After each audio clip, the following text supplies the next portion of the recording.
श्री दुर्गा सप्तशती का चतुर्थ अध्याय। सिद्ध की इच्छा रखने वाले पुरुष जिनकी सेवा करते हैं तथा देवता जिन्हें सब ओर से घेरे रहते हैं, उन जया नाम वाली दुर्गा देवी का ध्यान करें। उनके श्री अंगों की आभा काले मेघ के समान श्याम है।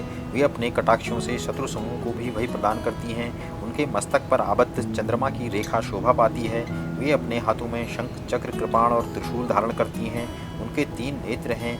वे सिंह के इस कंधे पर चढ़ी हुई हैं और अपने तेज से तीनों लोकों को परिपूर्ण कर रही हैं। ऋषि कहते हैं, अत्यंत पराक्रमी दुरात्मा महिषासुर तथा उनकी दैत्य सेना के देवी के हाथों से मारे जाने पर इंद्र आदि देवता प्रणाम के लिए गर्दन तथा कंधे झुकाकर उन भगवती दुर्गा का उत्तम वचनों द्वारा स्तवन करने लगे। उस समय उनके सुंदर अंगों में अत्यंत हर्ष के कारण रोमांच हो आया था। देवता बोले, संपूर्ण देवताओं की शक्ति का समुदाय ही जिनका स्वरूप है तथा जिन देवी ने अपनी शक्ति से संपूर्ण जगत को व्याप्त कर रखा है, समस्त देवताओं और महर्षियों की पूजनीय उन जगदम्बा को हम भक्तिपूर्वक नमस्कार करते हैं। वे हम लोगों का कल्याण करें। जिनके अनुपम प्रभाव और बल का वर्णन करने में भगवान शेषनाग, ब्रह्मा जी तथा महादेव जी भी समर्थ नहीं हैं। वे भगवती चंडिका संपूर्ण जगत का पालन एवं अशुभ भय का नाश करने का विचार करें। जो पुण्यात्माओं के घरों में स्वयं ही लक्ष्मी रूप में, पापियों के यहाँ दरिद्रता रूप में, शुद्ध अंतःकरण वाले पुरुषों के हृदय में बुद्धि रूप में, सत्पुरुषों में श्रद्धा रूप में तथा कुलीन मनुष्यों में लज्जा रूप में निवास करती हैं, उन आप भगवती दुर्गा को हम नमस्कार करते हैं। देवी, आप संपूर्ण विश्व का पालन कीजिए। देवी, आपके इस अचिंत्य रूप का, असुरों का नाश करने वाले भारी पराक्रम का तथा समस्त देवताओं और दैत्यों के समक्ष युद्ध में प्रकट किए हुए आपके अद्भुत चरित्रों का हम किस प्रकार वर्णन करें। आप संपूर्ण जगत की उत्पत्ति के में कारण हैं। आप में सत्वगुण, रजोगुण और तमोगुण, ये तीनों गुण मौजूद हैं, तो भी दोषों के साथ आपका संसर्ग नहीं जान पड़ता। भगवान विष्णु और महादेव जी आदि देवता भी आपका पार नहीं पाते। आप ही सबका आश्रय हैं। यह समस्त जगत आपका अंशभूत है, क्योंकि आप सबकी आदिभूत अव्याकृता परा प्रकृति हैं।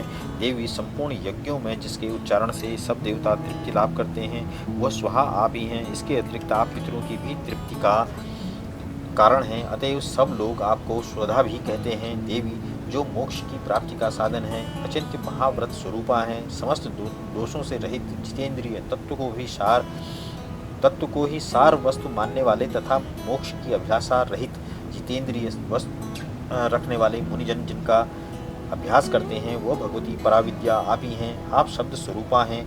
अत्यंत निर्मल ऋग्वेद, यजुर्वेद तथा उद्गीत के मनोहर पदों के पाठ से युक्त सामवेद का भी आधार आप ही हैं। आप देवी त्रयी, तीनों वेद और भगवती छहों ऐश्वर्यों से युक्त हैं। इस विश्व की उत्पत्ति एवं पालन के लिए आप ही वार्ता, खेती एवं आजीविका के रूप में प्रकट हुई हैं। आप संपूर्ण जगत की घोर पीड़ा का नाश करने वाली हैं। देवी, जिससे समस्त शास्त्रों के सार का ज्ञान होता है, वह मेधा शक्ति आप ही हैं। दुर्गम भवसागर से पार उतारने वाली नौका रूप दुर्गा देवी भी आप ही हैं। आपकी कहीं भी आसक्ति नहीं है। कैटभ के शत्रु भगवान विष्णु के वक्षस्थल में एकमात्र निवास करने वाली भगवती लक्ष्मी तथा भगवान चंद्रशेखर द्वारा सम्मानित गौरी देवी भी आप ही हैं। आपका मुख मंद मुस्कान से सुशोभित निर्मल पुण्य चंद्रमा के बिंब का अनुकरण करने वाला और उत्तम सुवर्ण की मनोहर कांति से कमनीय है, तो भी उसे देखकर महिषासुर को क्रोध हुआ और सहसा उसने उस पर प्रहार कर दिया। यह बड़े आश्चर्य की बात है। देवी, वही मुख जब क्रोध से युक्त होने पर उदय काल के चंद्रमा की भांति लाल और तनी हुई भौं के कारण विकराल हो उठा, तब उसे देखकर जो महिषासुर के प्राण तुरंत नहीं निकल गए, यह उससे भी बढ़कर आश्चर्य की बात है, क्योंकि क्रोध में भरे हुए यमराज को देखकर भला कौन जीवित रह सकता है। देवी, आप प्रसन्न हो। परमात्मा स्वरूपा आपके प्रसन्न होने पर जगत का अभ्युदय होता है और क्रोध में भर जाने पर आप तत्काल ही अपने गुणों का सर्वनाश कर डालती हैं। यह बात अभी अनुभव में आई है, क्योंकि महिषासुर की यह विशाल सेना क्षण भर में आपके कोप से नष्ट हो गई है। सदा अभ्युदय प्रदान करने वाली आप जिन पर प्रसन्न रहती हैं, वे ही देश में सम्मानित हैं। उन्हीं को धन और यश की प्राप्ति होती है। उन्हीं का धर्म कभी शिथिल नहीं होता तथा वे ही अपने हृष्ट पुष्ट स्त्री, पुत्र और कृत्यों के साथ धन्य माने जाते हैं। देवी, आपकी ही कृपा से पुण्यात्मा पुरुष प्रतिदिन अत्यंत श्रद्धापूर्वक सदा सब प्रकार के धर्मानुकूल कर्म करता है और उसके प्रभाव से स्वर्ग लोक में जाता है। इसलिए आप तीनों लोकों में निश्चय ही मनोवांछित फल देने वाली हैं। माँ दुर्गे, आप स्मरण करने पर सब प्राणियों का भय हर लेती हैं और स्वच्छ पुरुषों द्वारा चिंतन करने पर उन्हें परम कल्याणमयी बुद्धि प्रदान करती हैं। दुख, दरिद्रता और भय हरने वाली देवी, आपके सिवा दूसरी कौन है जिसका चित्त सबका उपकार करने के लिए सदा ही दयाद्र रहता हो। देवी, इन राक्षसों के मारने से संसार के सुख मिले तथा ये राक्षस चिरकाल तक नरक में रहने के लिए भले ही पाप करते रहे हों, इस समय संग्राम में मृत्यु को प्राप्त होकर स्वर्गलोक में जाएं। निश्चय ही यही सोचकर आपने शत्रुओं का वध करती हैं। आप शत्रुओं पर शस्त्रों का प्रहार क्यों करती हैं? समस्त असुरों को दृष्टिपात मात्र से ही भस्म क्यों नहीं कर देती? इसमें एक रहस्य है। ये शत्रु भी हमारे शस्त्रों से पवित्र होकर उत्तम लोकों में जाएं। इस प्रकार उनके प्रति भी आपका विचार अत्यंत उत्तम रहता है। खड्ग के तेजपुंज की भयंकर दीप्ति से तथा आपके त्रिशूल के अग्रभाग की घनीभूत प्रभा से चौंधिया कर जो असुरों की आंखें फूट नहीं गईं, उसमें कारण यही था कि वे मनोहर रश्मियों से युक्त चंद्रमा के समान आनंद प्रदान करने वाले आपके सुंदर मुख का दर्शन करते थे। देवी, आपका शील दुराचारियों के बुरे बर्ताव को दूर करने वाला है। साथ ही यह रूप ऐसा है जो कभी चिंतन में भी नहीं आ सकता और जिसकी कभी दूसरों से तुलना भी नहीं हो सकती। तथा आपका बल और पराक्रम तो उन दैत्यों को अभी नाश करने वाला है जो कभी देवताओं के पराक्रम को भी नष्ट कर चुके हैं। इस प्रकार आपने शत्रुओं पर भी अपनी दया ही प्रकट की है। वरदायिनी देवी, आपके इस पराक्रम की किसके साथ तुलना हो सकती है तथा शत्रुओं को भय देने वाले अवयंग समस्त अत्यंत मनोहर ऐसा रूप भी आपके सिवा और कहाँ है? हृदय में कृपा और युद्ध में निष्ठुरता, ये दोनों बातें तीनों लोकों के भीतर केवल आप में ही देखी गई हैं। मातः आपने शत्रुओं का नाश करके इस समस्त त्रिलोकी की रक्षा की है। उन शत्रुओं को भी युद्ध भूमि में मारकर स्वर्गलोक में पहुंचाया है तथा उन्मत्त दैत्यों से प्राप्त होने वाले हम लोगों के भय को भी दूर कर दिया है। आपको हमारा नमस्कार है। देवी, आप शूल से हमारी रक्षा करें। अंबिके, आप खड्ग से भी हमारी रक्षा करें तथा घंटा की ध्वनि और धनुष की टंकार से भी हम लोगों की रक्षा करें। चंडिके, पूर्व, पश्चिम और दक्षिण दिशा में आप हमारी रक्षा करें तथा ईश्वरी, अपने त्रिशूल को घुमाकर आप उत्तर दिशा में भी हमारी रक्षा करें।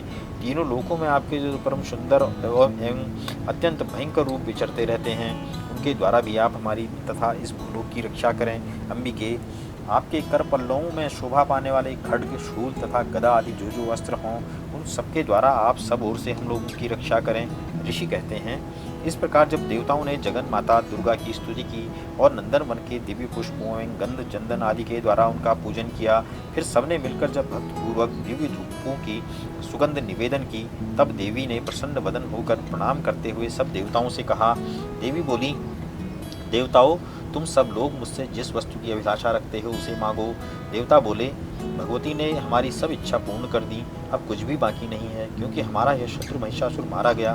महेश्वरी, इतने पर भी यदि आप हमें और वर देना चाहती हैं तो जब जब आपका स्मरण करें तब तब आप दर्शन देकर हम लोगों के महान संकट दूर कर दिया करें तथा प्रसन्न मुखी अंबिके, जो मनुष्य इन महान स्रोतों द्वारा आपकी स्तुति करे, उसे वित्त, समृद्धि और वैभव देने के साथ ही उसकी धन और स्त्री आदि संपत्ति को बढ़ाने के लिए आप सदा हम पर प्रसन्न रहें। ऋषि कहते हैं, राजन, देवताओं ने जब अपने तथा जगत के कल्याण के लिए भद्रकाली देवी को इस प्रकार प्रसन्न किया, तब वे तथास्तु कहकर वहीं अंतर्ध्यान हो गईं।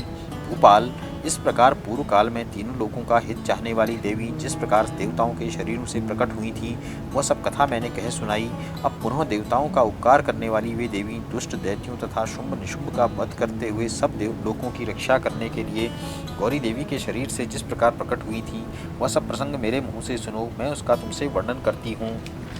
इस प्रकार श्री मार्कंडेय पुराण में सावर्णिक मनमंत्र की कथा के अंतर्गत देवी महात्म्य में शक्रादि स्तुति नामक चौथा अध्याय पूरा हुआ।